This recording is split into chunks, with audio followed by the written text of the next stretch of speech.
I was the first to finish high school, and that back in that setting, I always wanted to come to Oxford, always wanted to come to Oxford. And here I am giving the talk. I've never been here before, so thank you so much. I'm so thrilled. Really, this is the dream of life. I'm 64 now, so it's taken a little while for me to get here. Today, I'm going to talk about walking your orphan through the FDA. The way we're going to run this is it's in two parts. I'm going to talk for about 20 minutes. We'll have 10 minutes for discussion, questions. We'll fire back and forth.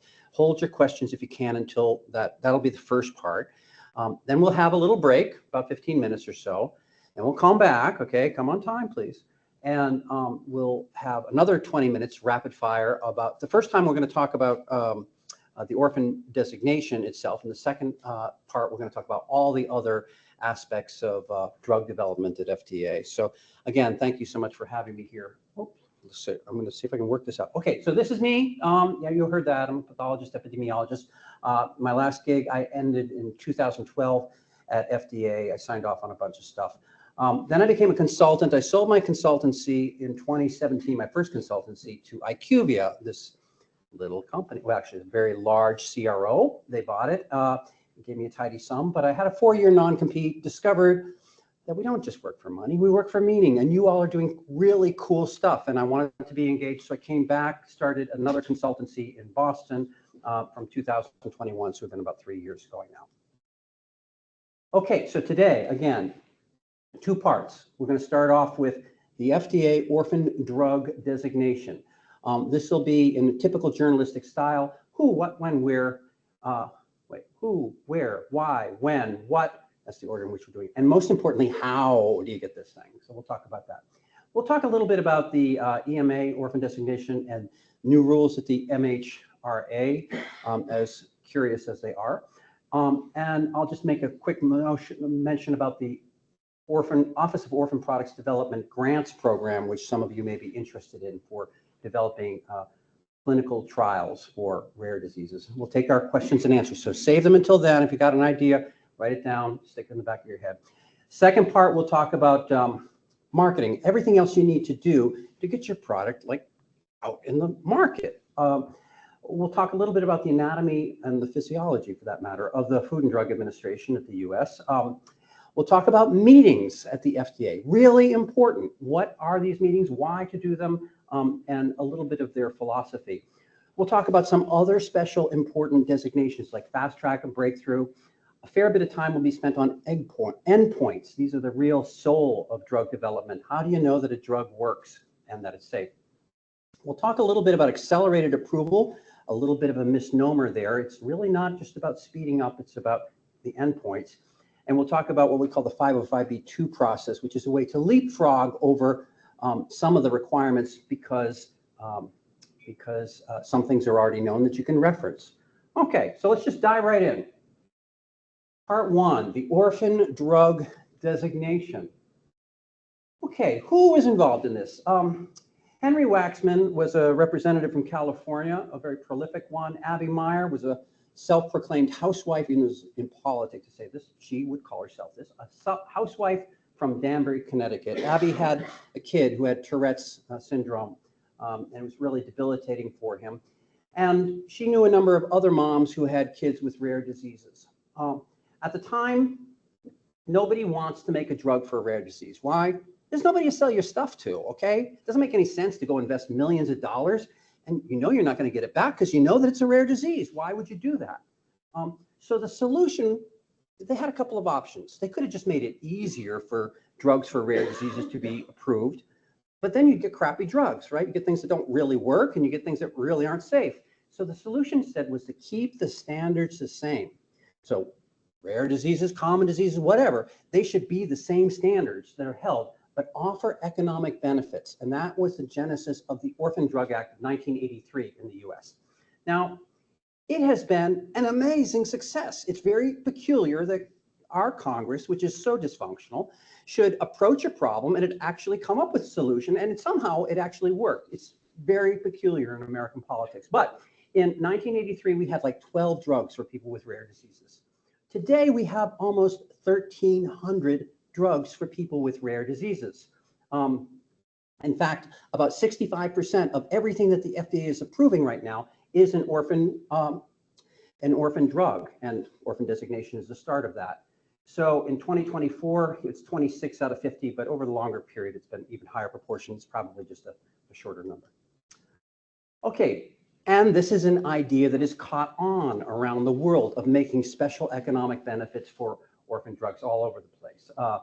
Europe came in, and UK was part of it at the time in 1999, and I don't need to talk a lot about that. But why get designated? Why would you want to do this? And I assume that I'm talking to a room full of scientists, entrepreneurs, little biotech groups. The formal benefits, the things that are in the law of the Orphan Drug Act are really fourfold.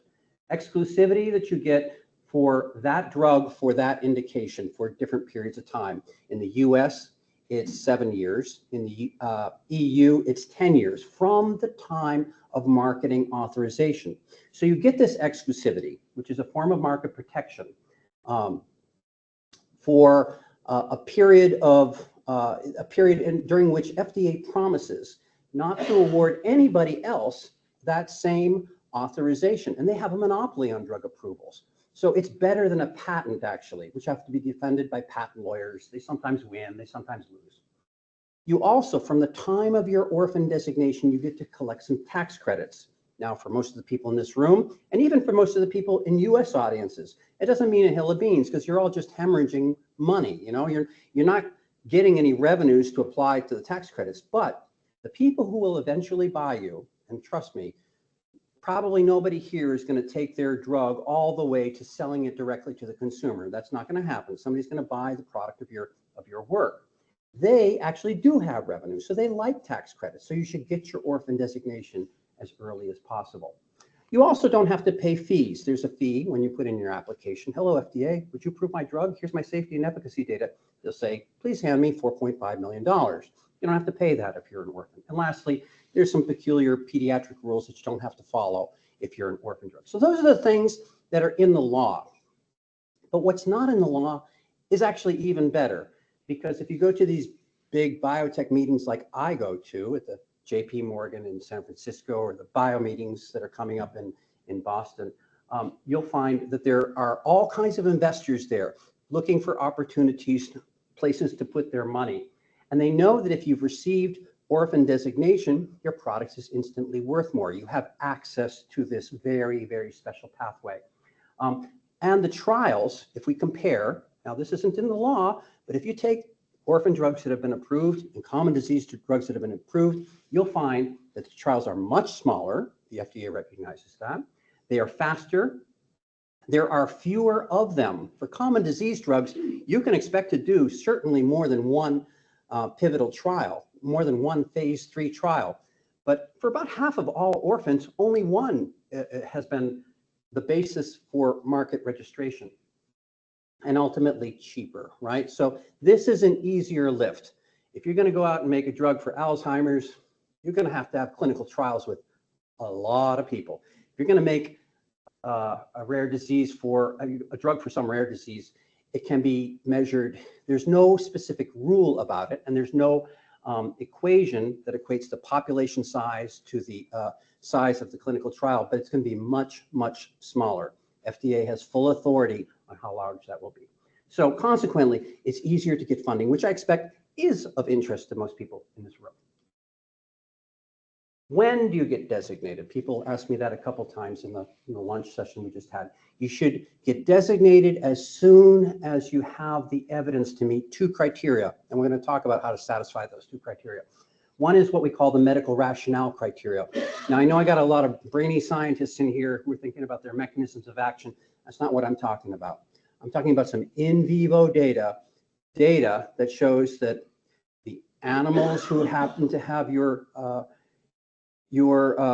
model for the rare disease that you're studying, the ones that get your drug are happier than the ones who don't, or that a few people with the rare disease have gotten better. And so it's a very low level of criteria, but it's not about your mechanism of action. And secondly, the prevalence. So the prevalence requirement for the United States is fewer than 200,000 people in the US, and for Europe, and now for the UK, is 5 per 10,000. Prevalence can be expressed as either an absolute number or as a ratio. Okay, so what is an orphan designation? An orphan designation is FDA's affirmation that this thing that you're putting forward to them is a drug for a rare disease, for this particular rare disease. It's a dyad of these two things. If you change either one of them, it's a different designation. And remember, the exclusivity, that business, that market protection that FDA offers after you've gotten your full marketing authorization, after FDA said, yeah, you can sell it in America, well, that flows from the designation. So you don't get to own, let's say you get a designation for Duchenne's muscular dystrophy for drug X. Well, you get orphan exclusivity for drug X for Duchenne's muscular dystrophy. You don't get to own all of Duchenne's muscular dystrophy. And you also, by the way, don't have any special exclusivity on drug X. But for the pair of them together, that's where your exclusivity comes from. This is something that people often get a little bit confused of and confused with. Okay, so to get designated, you have to meet two criteria. I've mentioned that already. The medical rationale criteria and the prevalence criteria. Let's take those in turn, and this gets us to the how, and this is the nuts and bolts of what I do, because I write a lot of these. I've written more of them than anybody on the planet, probably about 800 at this point, for different companies that want to get their stuff forward, because this step is absolutely essential in to make the economics of drug development work today. Okay, so the medical rationale criteria has to be met with in vivo data. In vivo means people or animals who have the model, and for many diseases there are well-established models. For Duchenne's muscular dystrophy, it's the MDUK mice. For ALS, amyotrophic lateral sclerosis, it's the SOD1 mice.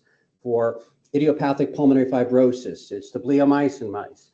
And it doesn't, by the way, have to be mice. It can be rabbits or zebrafish or C. elegans or any of those things that are alive and kicking, but an animal or Drosophila, I've seen some of those too.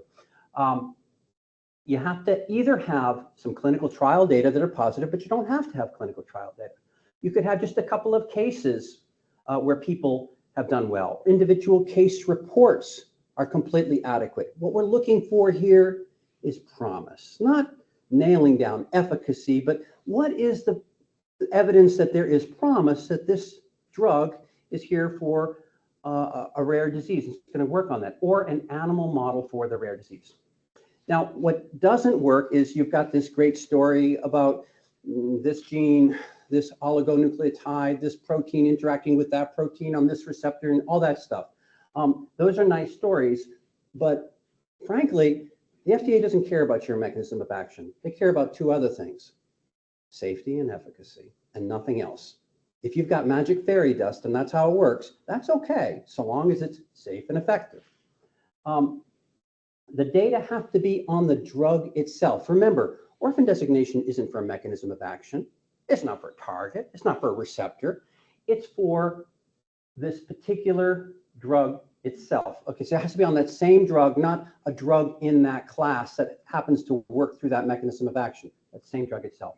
It has to be data on that disease, not a related disease, like, oh, I have something that seems to work in rheumatoid arthritis, so I think it's sort of related to SLE, or two diseases that appear to be the same. And we're going to talk a little bit about this very philosophical question of what is a disease? Because if you have a designation process, somebody's going to decide what's a disease, what's a subset of the disease, and what's an overarching term of the disease. So spoiler alert, they get to decide what the disease is, you don't, okay? And lastly, you need in vivo data. Almost always in vitro data will never work. But the only instance where there's an exception to this rule, I think, were in some clotting factors where if you put the clotting, they decided that that was adequate. And if you could clot it by the addition of a clotting factor, that would be completely adequate. So, but it's really rare that in vitro data will satisfy the requirements for getting orphan designation.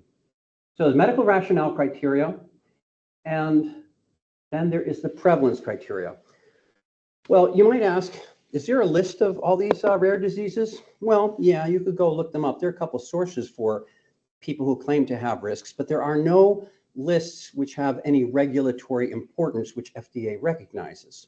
So Eurordis publishes something called Orphanet, and that's a list, but it's not accepted by FDA's Office of Orphan Products.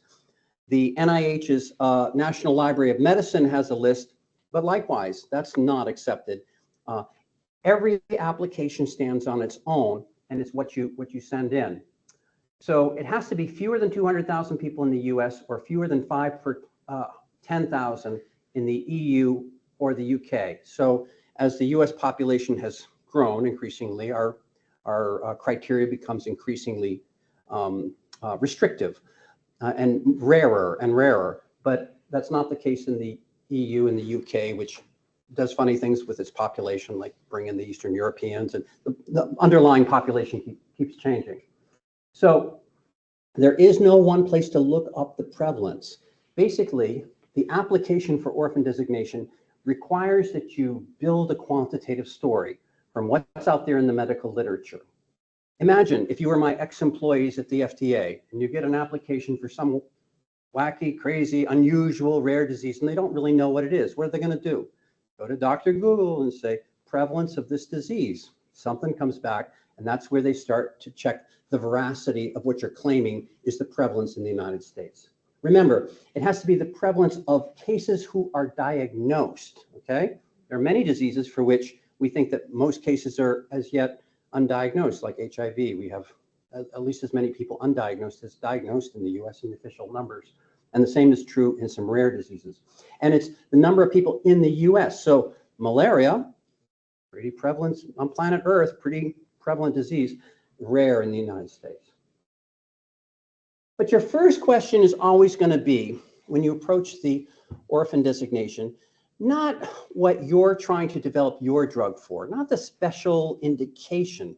Remember, there are two indications. There's the labeling indication that comes out of the review division. And we're going to talk about the differences when we talk about the differences in different parts of the FDA. And we'll talk about the review division in the second part of this talk. But there's the orphan indication. The Office of Orphan Products gets to decide what is a disease, what is a summary of, so like cancer. Is that a disease? No, that's kind of a whole bunch of diseases, right? Or urea cycle disorders. Those are a whole bunch of diseases too. But there are particular ones like maple syrup urine disease. That's, I know, that's actually a real name, of urea cycle disorders, or particular cancers like mesothelioma that might be rare. The question of what is a disease, what is an overarching term, and what is a subset of a disease is very important. And unfortunately, none of this stuff is written down. Like triple negative breast cancer, that's a subset of breast cancer, only about 40,000 people. But breast cancer itself, it's about 1 million people. And we'll talk a little bit about when you can make a valid orphan subset in just a second. So your first stop when you start to think about, I got this thing I'm working on, seems to be a rare disease, can I get orphan designation for it, is to go to the very public OOPD database and query around that disease and see what designation practices have been in the past for this disease. I myself contributed about 1,400 lines in there, but those practices aren't all written down, but they have been relatively stable from director to director to director as we go. Okay. All right. I mentioned the validity of an orphan subset here. OOPD gets to say what the disease is in the whole circle. So let's take this, and if the prevalence is greater than 200,000, so it appears to be a common disease like breast cancer or lung cancer, and you have just a little subsite that you say that, oh, my product is just for this, then you must demonstrate that your product won't work outside of that subset. So let me give you the example of crifatinib and non-small cell lung cancer. Now, non-small cell lung cancer is a disease. It's the whole disease. Small cell lung cancer, by the way, is another whole disease. Small cell lung cancer is an orphan. Non-small cell lung cancer isn't an orphan. It's extremely common.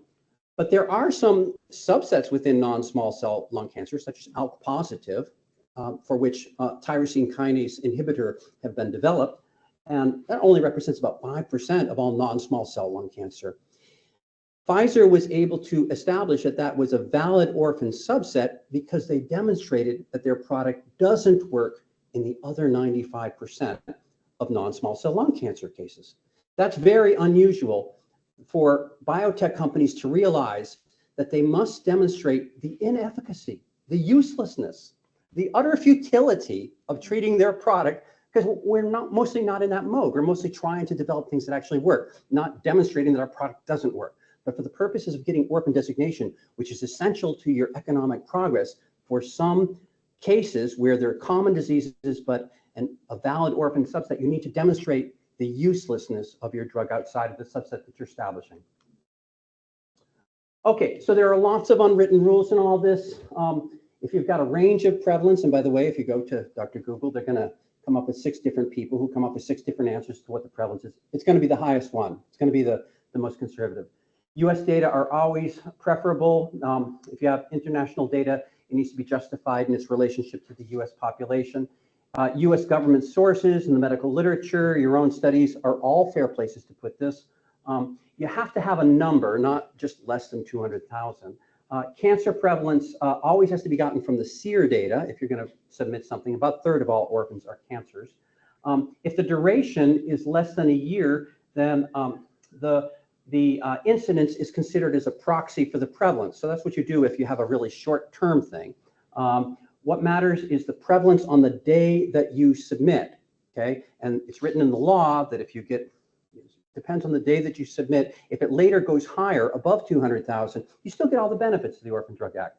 And in Olmsted County, the Mayo Clinic has published a long series of rare disease things. So take a look at that in their series in the literature.